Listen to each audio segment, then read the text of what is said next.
So I want to continue our combined exploration, the theme of this intensive, koans, and more specifically the psychology of Zen koans that Joel began for us yesterday.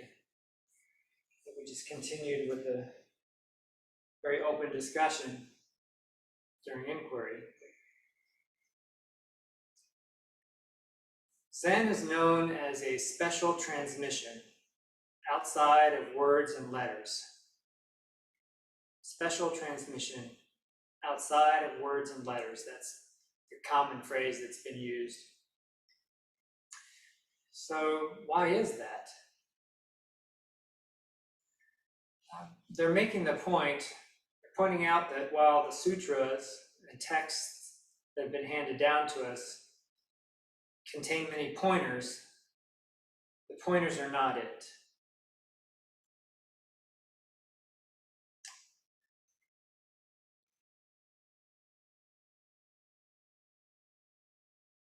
There's a famous introduction in Zen Flesh, Zen Bones by Paul Reps, where when the first Zen patriarch Bodhidharma, after he brought Zen to China from India,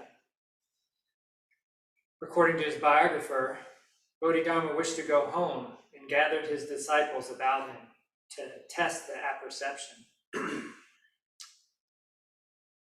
Dofuku went first. Dofuku said, "In my opinion, the truth is beyond affirmation or negation, for this is the way it moves."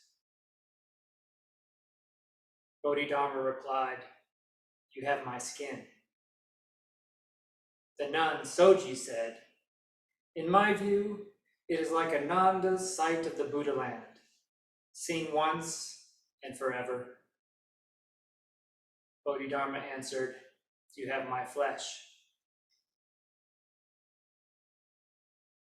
Dofuku said, "The four elements of light, airiness, fluidity, and solidity are empty, and the five skandhas are no things. In my opinion, no thing is reality." Bodhidharma commented, "You have my bones." Finally, Ika bowed before the master and remained silent. Bodhidharma said, "You have my marrow."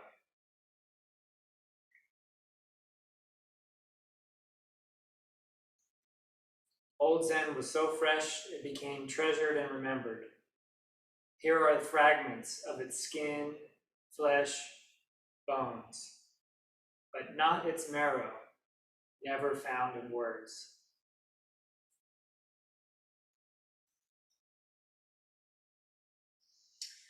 Koans kind of have a reputation in our culture as being riddles or enigmatic, puzzles that are intentionally opaque. And yesterday, Joel was very open and provided a great personal example of the barriers they present to us when we first encounter them. And I think he was just voicing what we all feel, what I know I felt and do feel, when I encounter koans as well.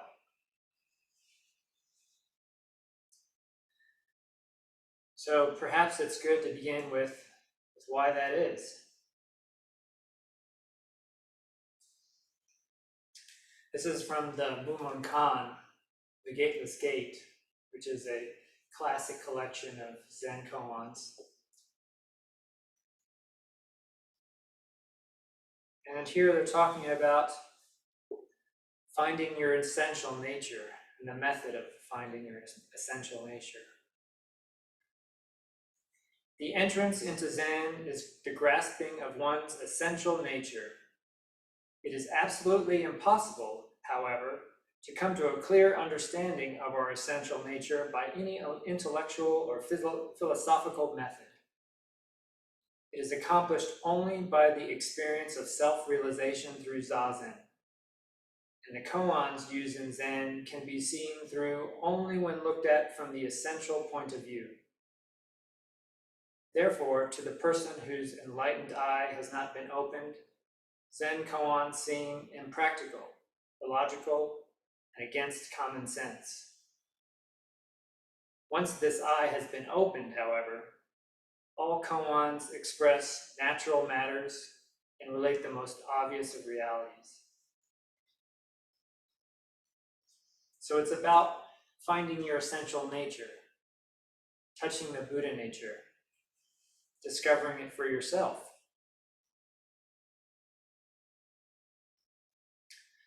As Barry Magid says, in Nothing is Hidden, traditional Zen koans offer us a chance to encounter and re-engage with what we consciously or unconsciously consider not me.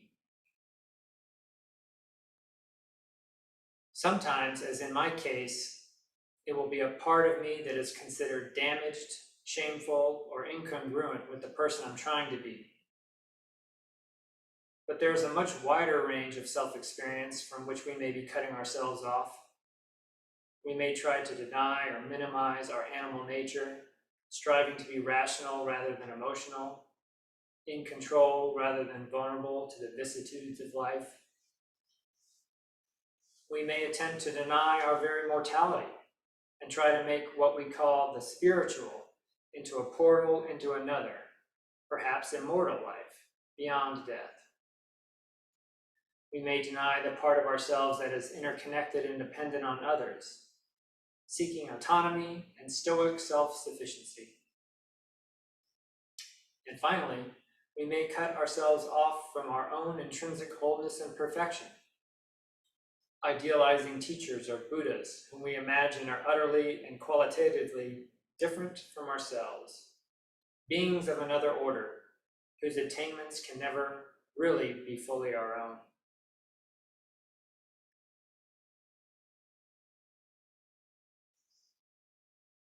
So we're looking for our essential nature, for this opening.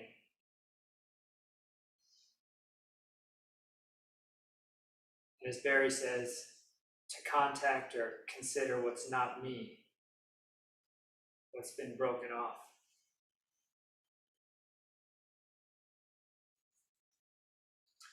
From the Gateless Gate, the case number 1, the most famous one, does a dog have Buddha nature? And this is from the commentary.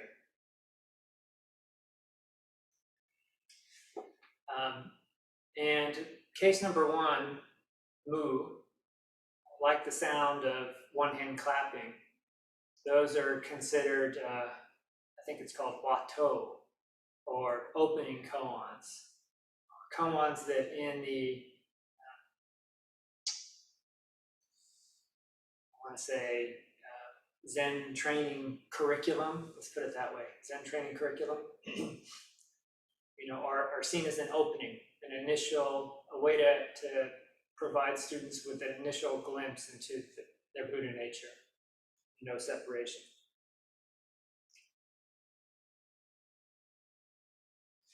And before I read this, I'll draw your attention to the title, The Gateless Gate,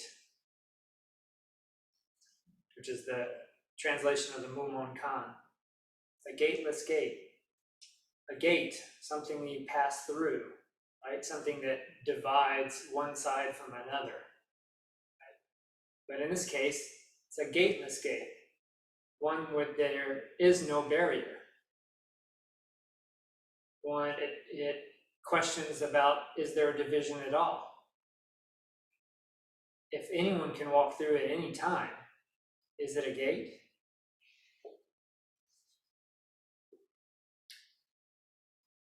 Wumon's commentary. Those who have passed the barrier are able not only to see Joshu face to face, but also to walk hand in hand with the whole descending line of patriarchs and be eyebrow to eyebrow with them. You will see with the same eye eye that they see with, hear with the same ear that they hear with. Wouldn't it be a wonderful joy? Isn't there anyone who wants to pass this barrier?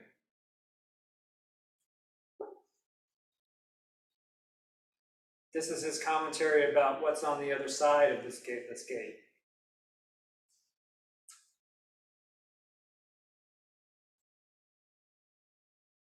You'll see Joshu face to face. The implication is, if you can see this, if you can open your mind's eye to see this, then you'll see as they saw. You'll feel what they feel, that there's no separation.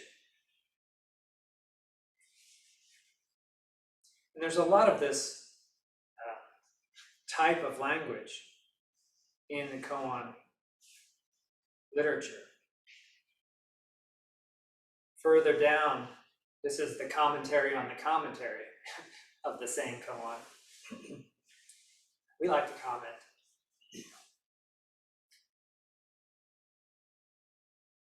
Uman says, "It will astonish the heavens and shake the earth. You will feel as though the whole universe has totally collapsed. Strange as it may seem, this experience has the power to free you from the agonies of the world. It emancipates you from anxiety over all worldly suffering. You feel as though the heavy burdens you have been carrying in mind and body have suddenly fallen away. It is a great surprise. The joy and happiness at that time are beyond all words, and there are no philosophies or theories attached to it. This is the enlightenment, the Satori of Zen. Once you have attained this experience, you will become perfectly free." It's pretty bold claims, right? Very bold claims. There's a lot of those kinds of words in the Koan Collections. It seems important to them. So the traditional teachings is that koans are the gateway to enlightenment experiences. Digesting them allows you to be face to face with the patriarchs, matriarchs. Your eyebrows will be entangled with their eyebrows. That's pretty darn close.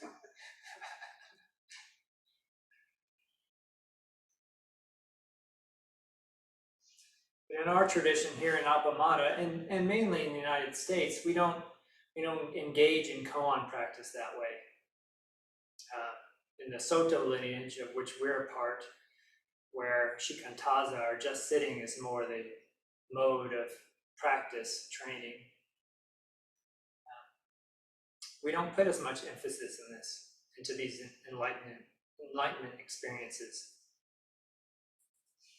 As Barry's talks about in his book, we're in a dual lineage, at least he is. I don't know what point we wouldn't say I was, but Joko, who trained with Taizan Mazumi Roshi, did the full course of koan study. And in the Rinzai lineage, that was, after passing an initial koan like Mu, was a curriculum of koan study and passing of koans that goes on for more than 1,000 of them. Right? It's a long curriculum. And so Taizan Mazumi Roshi used koan study primarily. And Joko did it completely and received Dharma transmission from him in that way, and then abandoned it.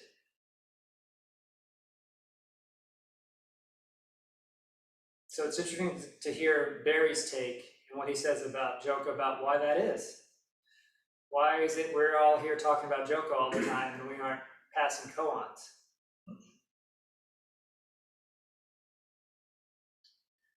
Barry said, "It turned out that even the seemingly most intense transcendent experiences faded, and their afterglow did not so reliably trickle down into the recesses of our unconscious minds. More and bigger realizations were not by themselves the answer. Not only did realization fail to heal the deep divisions in our character, more and more it looked as if for many people, and in particular for many Zen teachers, practice opened up bigger and bigger splits between an idealized, compassionate self and a shadow self, where split off and denied sexuality, competitive, and narcissistic fantasies held sway. Although the traditional koan system was touted as being designed precisely to bring one down from the 100-foot pole of pernicious oneness, so the 100-foot pole is a common phrase in Zen, and it evokes achieving some attainment or some height. Right, so coming down from the 100-foot pole of pernicious oneness. In parentheses, he says, the use of spiritual experiences of any kind to remain above it all.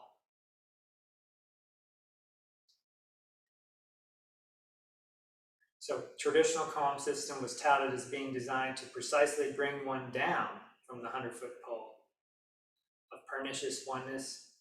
Its capacity to engage and work through the character disorder in light of and within the crucible of realization turned out to be severely limited. In psychological terms, one would say that though it delivered on the promise of insight, it failed in the process of working through, of integrating realization with our deeply ingrained character styles. My own teacher, Joko Beck, declared that koans simply failed to address emotion in any meaningful and systematic way. She was speaking from experience, and she was no doubt correct in her assessment, given her teacher's extraordinary proficiency at teaching koans and his equally extraordinary personal failings as a human being.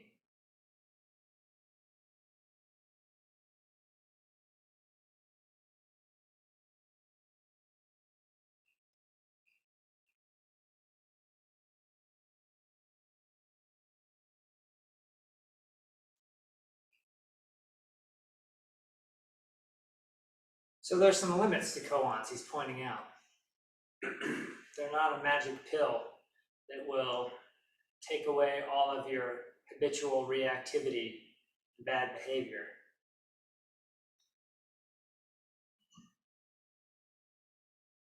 And so we end up in this psychologically minded lineage where Joko turned her teaching style towards your life koan, working with your life as it is. In fact, changing the words of the 4 practice principles to say, life as it is, your only teacher. Every day, every time we sit, to remind you of that. You can't escape your koan. Anytime you think you're rising above it, look around. Where's your teacher?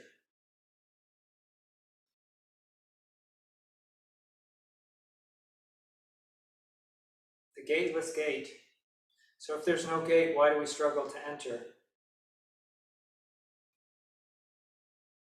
Why don't we experience this oneness in our lives? Instead, seeing barriers in our path. Quoting Barry again. But actually, the gatelessness of Mu means just the opposite of impenetrable. The gate, in life itself, is wide open to us just as it is. In fact, there is really no barrier anywhere. So why is there a problem? Why is Mu so difficult to pass through? Simply because we don't experience that openness in our lives at all. We feel that there are barriers everywhere, inside and out. Barriers that we don't want to face or cross. Barriers of fear, anger, pain, old age, and death. We think that all these forms of suffering block our path. We don't see or trust that they themselves are gates. Everything is a gate, and we can enter anywhere.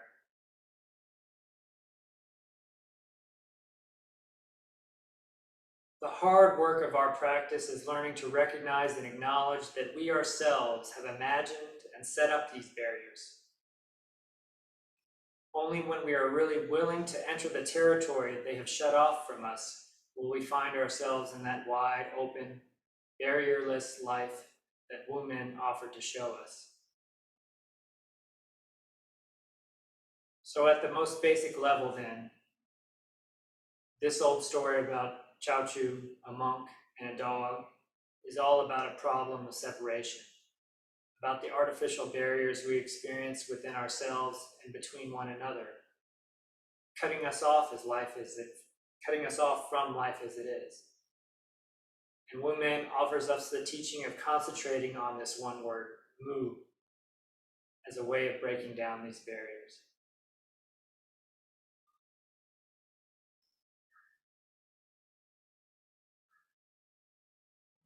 So this is why mu and one hand are initial koans, because the first problem we need to solve for ourselves is why we think not me, why we think we're separate. Fundamental dualism that we bring to everything. That's the barrier. And you don't pass mu by explaining why they say no or why they say yes. You pass it by presenting your whole self to the master, by presenting your body-mind to them, not with an intellectual answer, but with you. Can you demonstrate no separation? They might ask you, what does no separation look like? What does mu in the marketplace? You have to answer with your body-mind. Show me mu at the grocery store. These are not intellectual answers.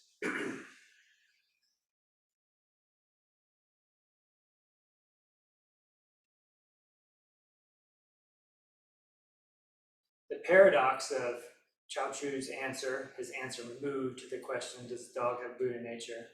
The paradox of this arises out of a conflict between what the monk knows intellectually to be the right answer, and his own deeply ingrained feeling that there's an unbridgeable gap between the rarefied spiritual world of Buddha nature, which seems to exist millions of miles away from the real world of dogs and miserable ordinary monks like himself. The gap, seemingly so real, is nonetheless a creation of his own thoughts, his own preoccupation with have and have not.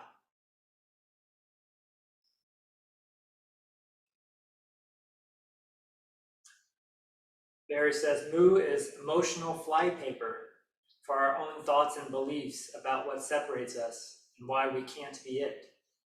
Emotional flypaper. So basically it elicits, it brings up our beliefs, our habitual reactions, our stories about why and what's going on. They all get stuck to it.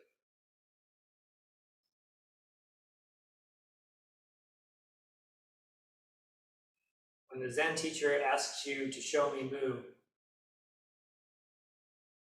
the teacher demands that of the student. When he asks you, what is mu? It's precisely like asking, what is life? Show me this life. You can't answer by somehow standing outside of life, examining it and offering your description. You yourself must become the answer.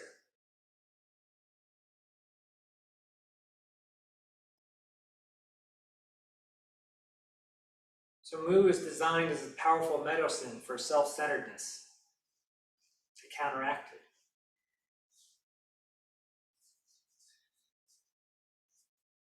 But as Barry said, it's good to be aware of the side effects. These koans don't magically dissolve our habitual reactivity or our underlying behavioral problems. They just offer us an insight into what no separation looks like, what it feels like.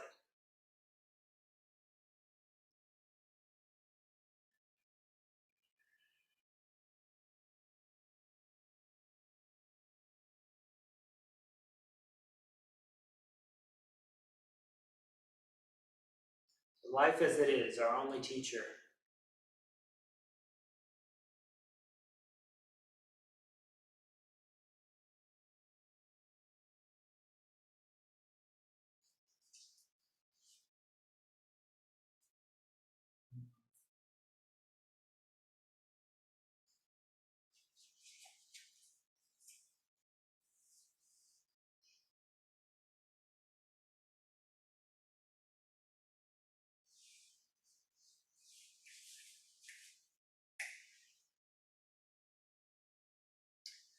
Life as it is, the only teacher.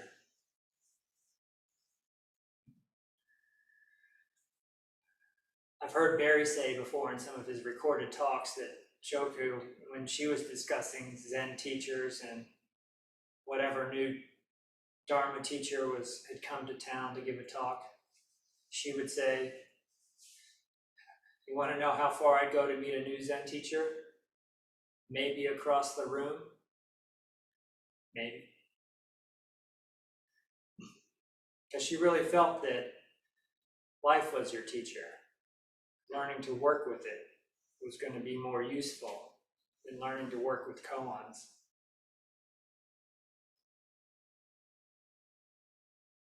She was very interested in bringing back in what we tried to push out with our spiritualness, what we tried to stuff away and hide and say, oh, I can get on that 100-foot pole and rise above it. No, disassociation is not the way. Life as it is, the only teacher.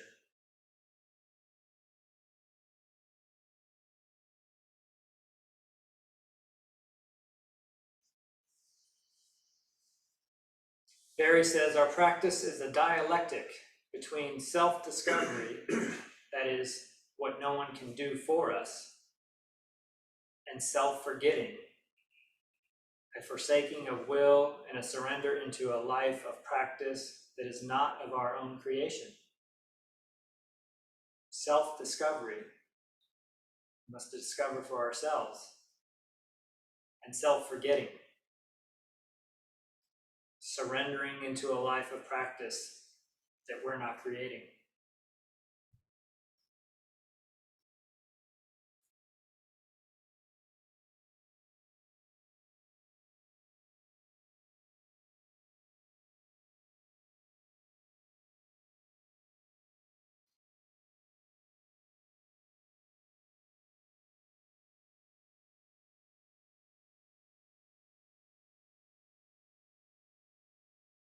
Barry says, our path will start with whatever curative fantasies we harbor, and it will meander through many byways of trial and error as we slowly, reluctantly come to face life as it is.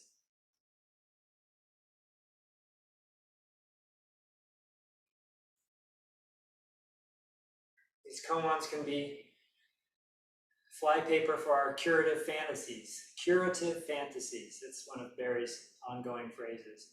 Our fantasy of what's going to cure us. If only I understood that koan. If only I could break through. If I could just, there's a blank there that each of us has to fill in for ourselves. What is that fantasy that's going to cure us? And what's our secret practice that we continue to work at towards that curative fantasy?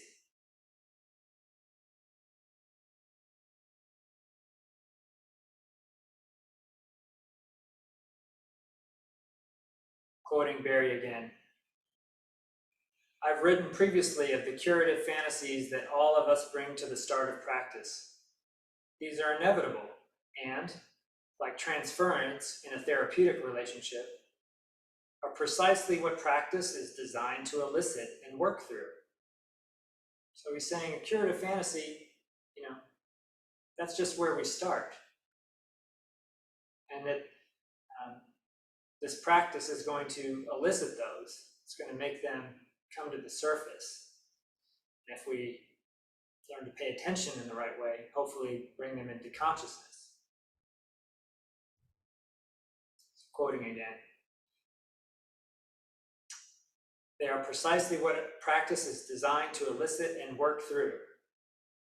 Yet remnants of our old fantasies can remain lodged in our unconscious through a lifetime of practice, and often reveal themselves when we find ourselves measuring ourselves against the descriptions of the Enlightenment experiences of the old masters.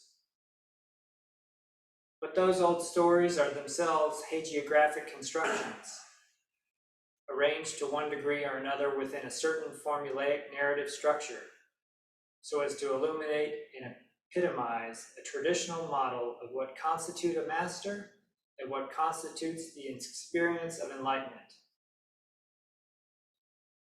At its most extreme, this can mean measuring ourselves against a fairy tale. Practice may, I hope, over time make me somewhat wiser, less self-centered, more joyous person, but it will no more turn me into Shakyamuni than Gandalf. Gandalf's the fictional wizard, if you don't know that one. It's pretty harsh, right? But we do know that a lot of, at least some of these koan stories are suspect. I think it's the sixth patriarch of Huining and the Platform Sutra, as many Buddhist scholars now say, a lot of that's probably just made up, invented, because in Chinese and in Asian culture, establishing your lineage, your historical right and place was so important, they had to kind of invent a branch to make sure it linked to that.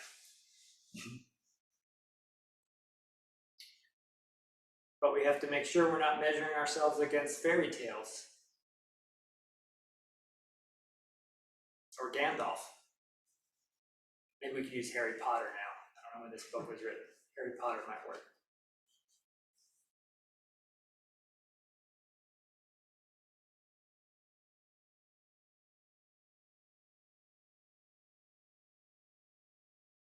So the koans, I think Joel probably mentioned this at the beginning. Koan is a combined word. Koan means public case, right, or public record. It's a public recording or documentation of something that transpired. And it's almost used in the same way that historical court cases are used, right? Like Roe v. Wade, Brown versus the Board of Education, right? A turning point that everyone recognizes this case represents a step. And so it's been preserved. It has usefulness for our training.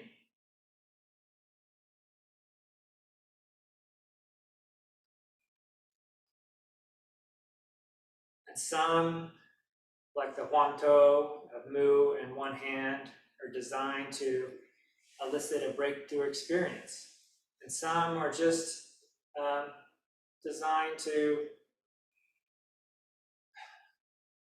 emphasize a point of practice. And some are funny and seem like jokes, yes. Jokes with a point.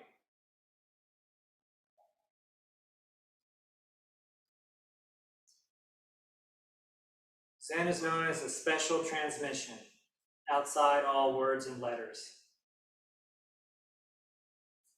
pointing to the marrow of mind.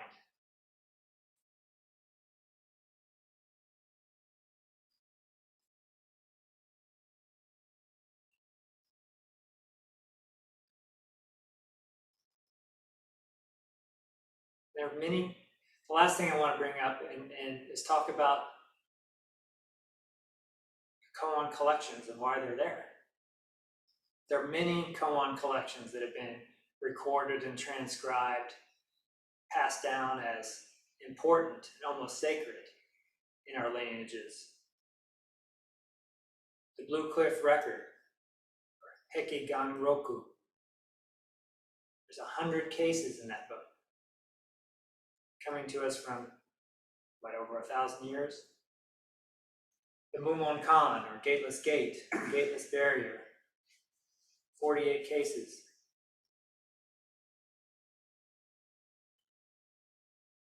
The Book of Serenity, or Shoyo Roku, that has 100 cases in it. Shoseki Shu, or Collection of Stone and Sand. The Record of the Transmitting of the Light. The Record of the Empty Hall. There's a lot. I'm just pointing to how many there are, how many different books there are, how long they've lasted, how long they've survived, how they've continued to be passed down, warm hand to warm hand. Why is that? Why do we think that is? Obviously, they're thought of as very important. Our ancestors wrote down and saved thousands of them. They made it into the teaching curriculum.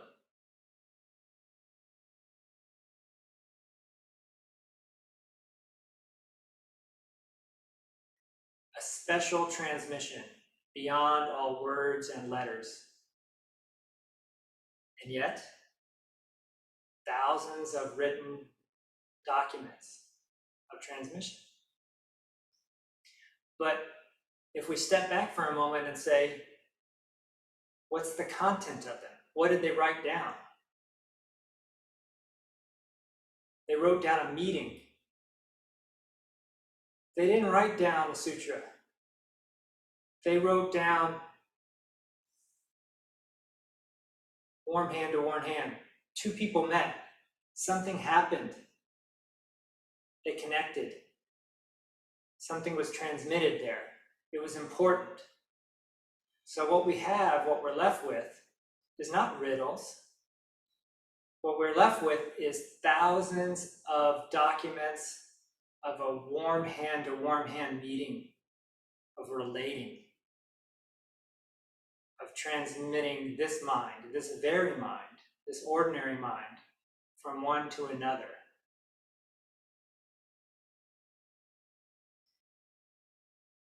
They're records of encounters between people.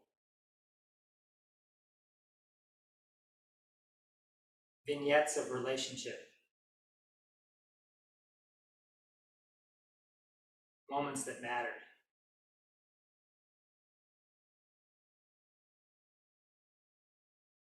All of our practice is meeting. Sometimes we just meet our confusion about the stories we hear. Or sometimes they get through and we take something away with them. But if you take away anything from me today, I want you to take away that it's the meeting. It's the relating.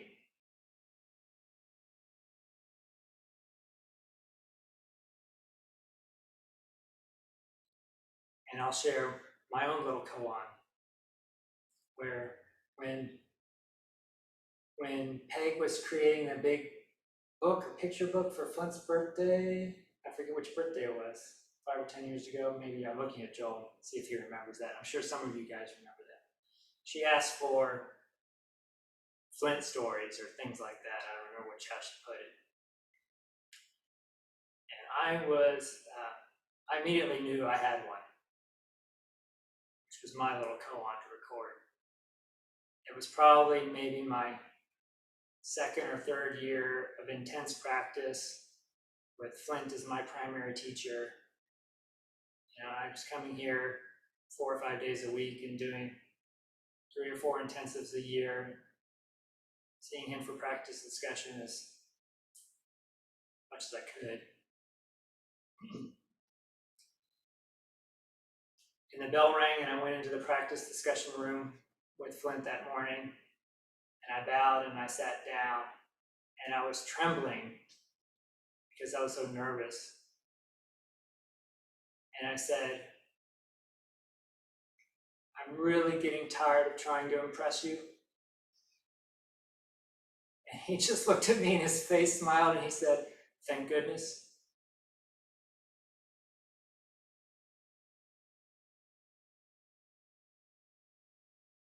So I take that with me, warm hand to warm hand.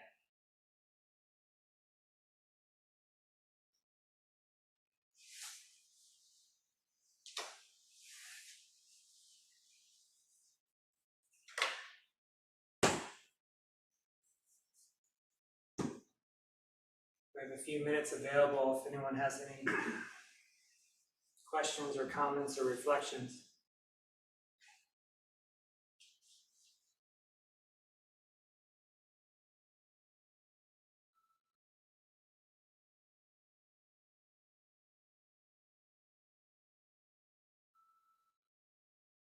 Lisa has her hand up. Yes, Lisa. You're muted still. I can't remember the name of the book. It's by Daniel Stern, who wrote about the interpersonal world of the infant. And I hope I'm not botching it. It's been probably 15 years since I did a study group. It's a pretty small book, but he speaks, I think, from a psychological perspective about what you're talking about.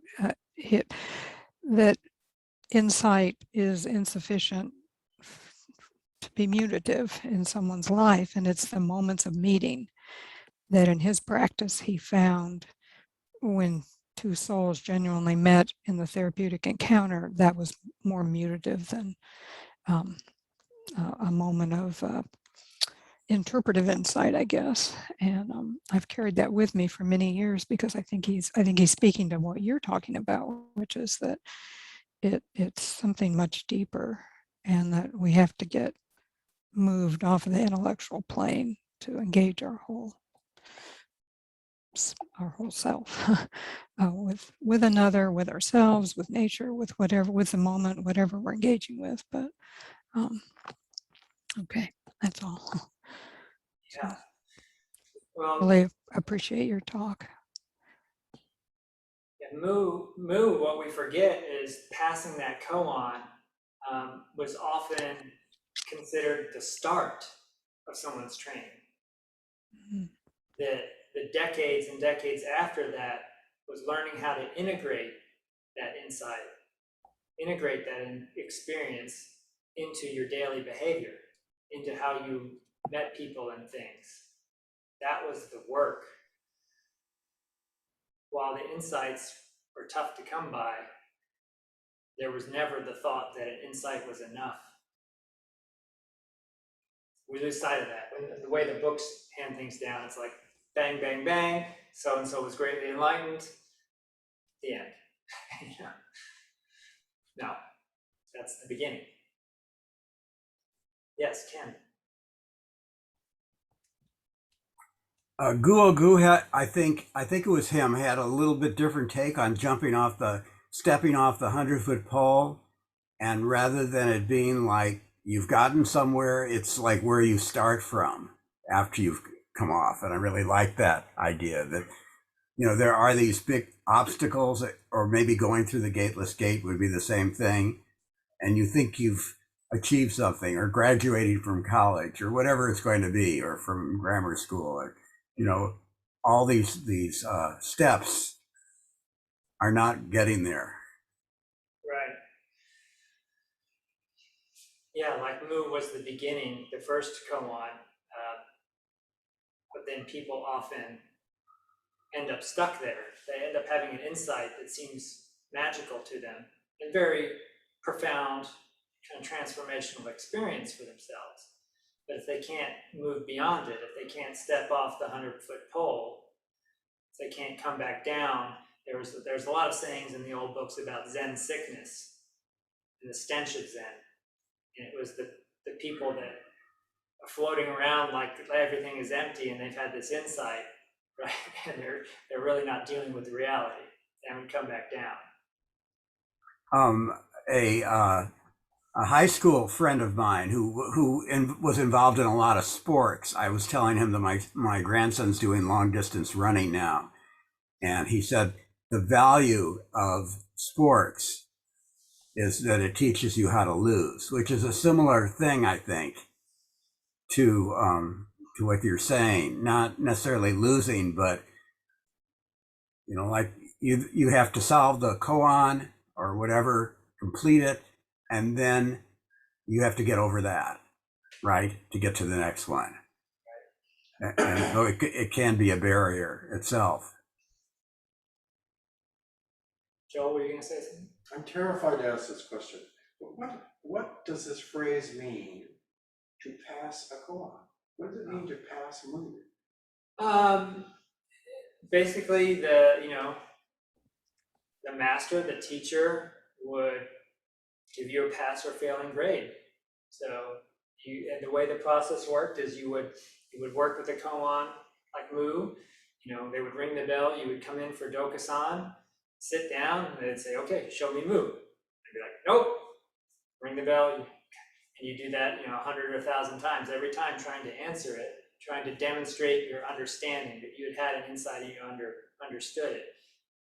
To pass it was to have your teacher say, "You've got it." I'm imagining that part of that must be the willingness to show up and be rejected 100 times or 1,000 times or something like that, and be told, "No, get out of here." Yeah. Over and over again.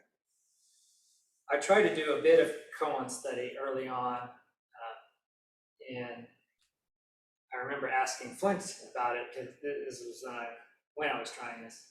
Asked him his experience about it. Flint did some Koan study for, I think, a short period with Ruben Habito in Dallas, who's a Rinzai teacher, who's authorized to do this practice. We are not authorized here. So we talk about koans, but we don't use them in that trading mode. Anyway, so I asked Flint, what was that koan study like for you? He said, mostly anxiety producing, which I could relate to as well, right? So yeah, seems like it's very easy to get stuck in trying to pass them and trying to produce something.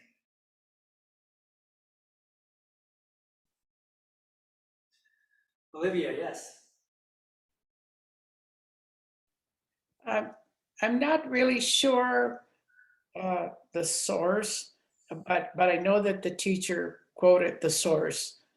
But this koan that she offered at the end of a day long was something like, please, don't worry. There is no other way than to be who you are and where. So that's a little bit parallel to some of the discussion earlier with Joel about, I guess, meeting an empathetic point, but also of what you were saying, that I forget the exact words, but I really got it. It is a transmission of a heart to heart, basically is what you were saying. And I apply that to myself sometimes. It helps. No other way. I'm here and I'm who I am. Thank you.